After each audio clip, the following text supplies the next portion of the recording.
कादिर मंदोखेल साहब, अब आज़ाद कश्मीर के इंतखाबात का दूसरा मरहला चल रहा है और इस दूसरे मरहले में भी पाकिस्तान पीपल्स पार्टी ने धांधली के इल्ज़ामात लगा दिए हैं। उधर अमीर मकाम साहब ये कहते हैं कि सदर आपका, वज़ीर आज़म आपका, तो फिर ये धांधली कैसे हो गई?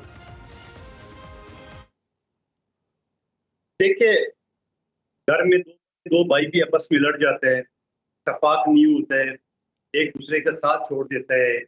हमने कोई ठेका नहीं उठाया कि सारी जिंदगी हमने मुस्लिम लीग नून के साथ रहना है। अगर मुस्लिम लीग नून जिस तरह धांधली उसने की है 2024 के इलेक्शन में फॉर्म 47 के तहत, फिर जिस तरह मुस्लिम लीग नून ने जीबी में एक पटवारी को चीफ इलेक्शन कमिश्नर बना के जिस तरह धांधली की है, बिलावल भुट्टो साहब को मैदान में आना पड़े, मेरे जैसे कारकुन को हम चीखते रहते थे। और फिर उसके बाद जाके वो फिर भी हमारी जो सीटें थी उसको कम करा दी है।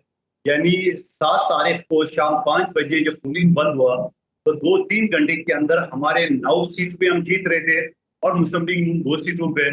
इस रिजल्ट को मजीद प्रोलॉन्ग करके 7-8 दिन जब खींचा तो मुस्लिम लीग नून 6 सीटें हो गई, हम उसी 9 पे खड़े। फिर जब 4 आजाद उम्मीदवार थे जो हमारी तरफ आ रहे थे, यकीनन हर आदमी उसी पार्टी में जाते हैं जहां हुकूमत बना सकते थे। वो 4 आदमी को जो अपनी तरफ खींच के जब हमने एहतजाज किया तो जाके आईपीपी की झोली में डाल दिए। आपने कभी पाकिस्तान की तारीख में आजाद उम्मीदवार ऐसे देखे हैं जो चलती गाड़ी के बजाय उस गाड़ी में सवार हो जाए जिसका न टायर हो, ना इंजन हो, न कुछ, यानी आईपीपी जिसके पास एक सीट भी ना हो। फिर यही चीज हमने आजाद कश्मीर के इलेक्शन में ये कहा, हमने इलेक्शन कमीशन को, ये जस्टिस गुलाम मुस्तफा मुगल को हमने बार बार यकीन दिलानी हो या ये याद दहानी कराई है। फिर जाके मरियम नवाज साहिबा अपने वालिद मोहतरम के सामने स्टेज पे खड़े होके और ये कहती है कि आप खुशखबरी सुनाओ, आप खुशखबरी सुनाओ, और वो 10 बसें जेब में रख के और अगले दिन बसें जो ना वो बीरपुर मुजफ्फराबाद पहुंच जाते हैं। फिर उसके बाद चूंकि हम चीफ इलेक्शन कमिश्नर को एक जस्टिस समझ रहे, यकीनन किसी राशन की दुकान पे जज नहीं, किसी अदालत पे जज रह चुका होगा, उसको कानून भी पता होगा, आइन भी पता होगा, ना कुछ नहीं, सत्तू पी के सोया हुआ था। उसके बाद जाके जो इलेक्शन वाले दिन थे, हमारे कारकुन मुख्तार यूनुस को शहीद किए मुस्लिम लीग नून के बदमाशों ने सीसीडी के मदद से, जहाँ 16,000 सीसीडी के अलकार वहां तैनात थे, वहां बैलेट बक्स उठा के ले गए आईपीपी के लोगों ने। और फिर वहां पे जाके हमारे चौधरी यासीन के हल्के में 30 पोलिंग स्टेशन पे कब्जा कर दिए। हमने सारी चीजें बताया। शाम को ये शख्स जिसको चीफ इलेक्शन कमिश्नर कहते हैं, वो शाम को टीवी पे आके और बड़ी बेशर्मी से ये कहता है इलेक्शन बड़ा शफाफ हुआ, बड़ा पुरअमन हुआ। शर्म नहीं आई उनको, जमीर ने इसको नहीं रोका कि तुम बोल क्या रहे हो। यही बातें फिर हम दूसरे मरहले की बात कर रहे थे। आज दूसरा मरहला था, इस दूसरे मरहले के हवाले से सुबह दोपहर 12 बजे तक पोलिंग अमला पोलिंग स्टेशनों में नहीं पहुंचा, इस वजह से कि कल पूरा मुजफ्फराबाद जाम था, वहां पे अफरा तफरी थी, अवाम एहतजाज करे थे, वहां पे कोई पुलिस स्टेशन जा नहीं सका। तो LA 27 को पुलिस स्टेशन जो ना वो उसको मुलतवी कर दिए। 12 बजे ये पोलिंग स्टेशन नहीं पहुंचे पोलिंग अमला और 1 बजे मुलतवी कर दिए।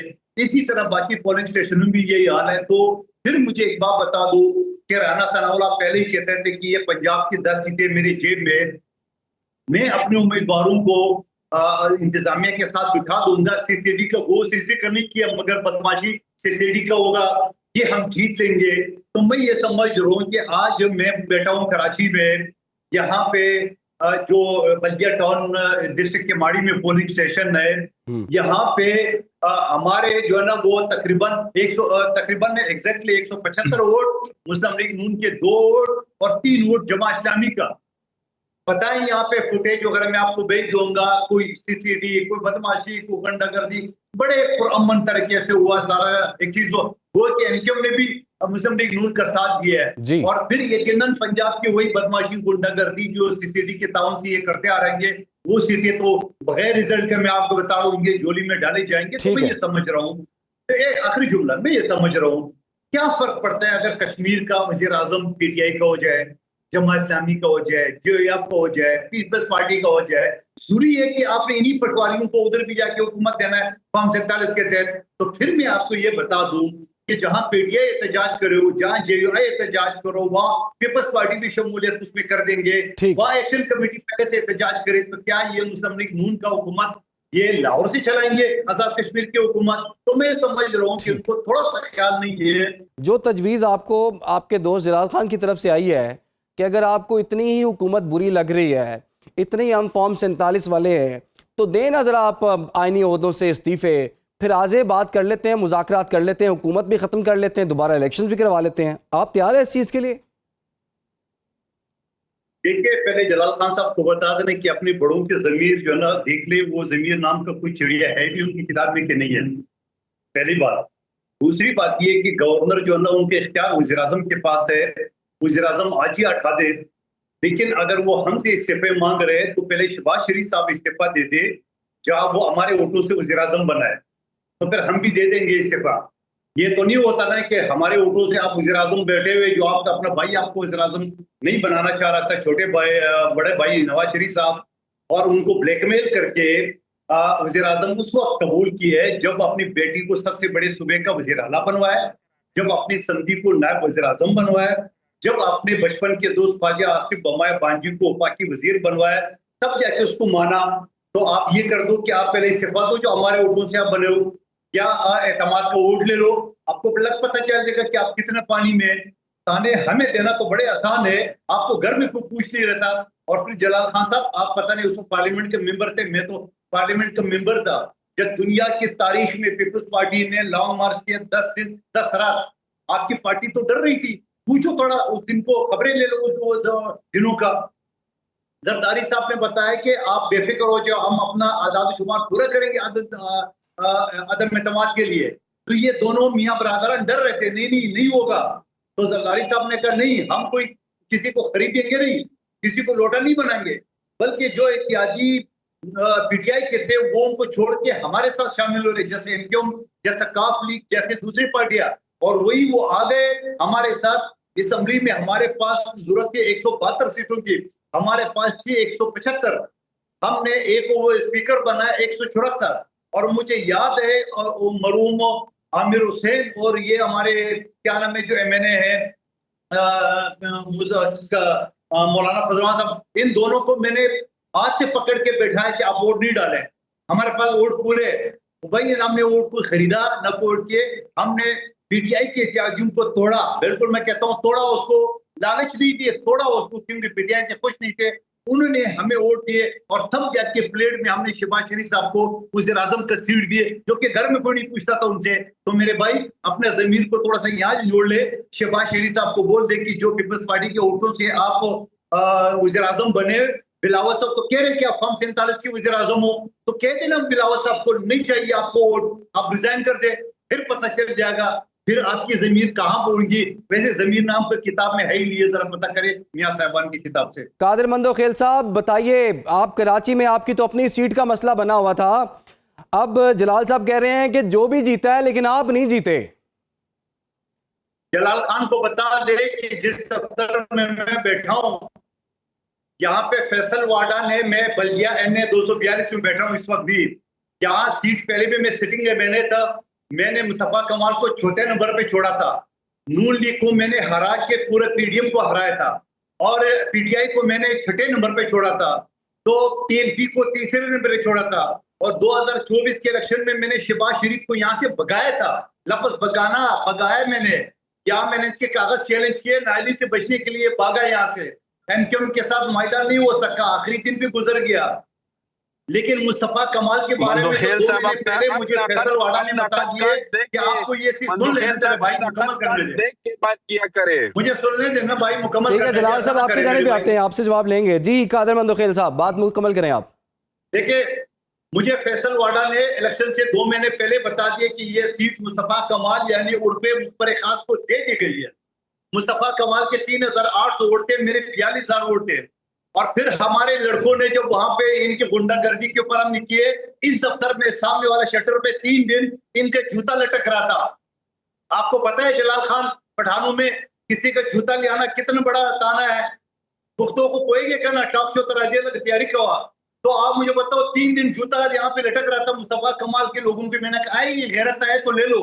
तो मेरे भाई, यहाँ पीपल्स पार्टी जीती है, मैं सिटिंग है, मैंने यहाँ पे मेरा काम, और यहाँ 70% पश्तून है जलाल खान, 70%। मुस्तफा कमाल कहाँ से जीता, तो पहले भी चौथे नंबर पे आया था। तो मेरे भाई मैं दोबारा वही सवाल कर रहा हूँ कि अगर हम नहीं जीते, वो नहीं जीती है, एमक्यूएम नहीं जीती, तो कौन जीती है, ये सवाल मैं कर रहा हूँ। और वही मैं जवाब दे के पंजाब में, सेंट्रल पंजाब में पीटीआई जीती थी, जो कि आपको फॉर्म 47 के तहत दी गई है। जनूबी पंजाब में पीपल्स पार्टी जीती है, तब भी जो आपको सीटें दी गई। मैं तो खुला खुला कह रहा हूँ। मंदोखेल साहब, वो तो कह रहे हैं कि अगर आपको एतराज़ है प्रॉपर फोरम पे जाएं। फिर वो ये भी कह रहे हैं, आप तो कह रहे थे ना कि हमने उनको प्लेट में रखी हुकूमत बना के दी है, हमने बड़ा ताउन किया, सपोर्ट किया है। वो तो कह रहे हैं कि इनको लालच थी, हमें इनकी कोई ज़रूरत नहीं थी, इनको सदर बनना था, इसके साथ इन्हें गवर्नर्स अपने बनाने थे, चेयरमैन सेनेट अपना बनाना था, तमाम आईनी ओहदे इन्होंने लेने थे, लालच की वजह से हमारे साथ इकट्ठे हुए हैं ये। देखिए, जलाल खान मेरे छोटे भाई है, मैं ये नहीं कहूंगा ये झूठ बोल रहे हैं। अगर हमें लालच होती तो हमने तो आपसे पहले पीटीआई को ऑफर की है कि आपको गैर मशरूत तौर पे आपको हम सपोर्ट करते हैं, आप अपनी हुकूमत बना लें।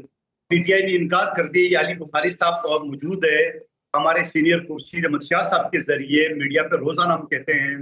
और जब हमारे पास कोई रास्ता नहीं था, फिर हम नून लीग की हुकूमत को सपोर्ट करते, यानी इनको हुकूमत बनाने देते, या फिर हम खाली बैठ जाते, तो ये हुकूमत खड़ी नहीं हो सकती थी। अली बुखारी साहब वकील है, तो फिर क्या 9 महीने के बाद, जो सुप्रीम कोर्ट के फैसले के बावजूद 9 महीने के बाद, जो कि 3 महीने में फैसला इलेक्शन होता है, तो क्या 9 साल बाद होता? क्या अगर इलेक्शन 9 साल बाद या 9 महीने बाद भी होता, तो क्या वो इससे ज्यादा शफाफ होता? तो हमने कहा चलो ठीक है, लंगड़ी लूली हुकूमत करे। आज मेरे चेयरमैन कहते हैं कि ये फॉर्म 47 की पैदावार है, शहबाज शरीफ और मरियम बीबी, तो खुद उनको कहना चाहिए कि जब आप हमें दो नंबर समझ रहे हो, तो भाई हम आपकी मोबाइल में आपको हम जो ना वो रिजाइन करते हैं, या हम एतमाद को वोट लेते हैं, आपकी वोट हमें नहीं चाहिए। तो भाईजान ये बताएं ना मुझे कि आपको इनसे एतराज़ात हैं, इनको आपसे एतराज़ात हैं।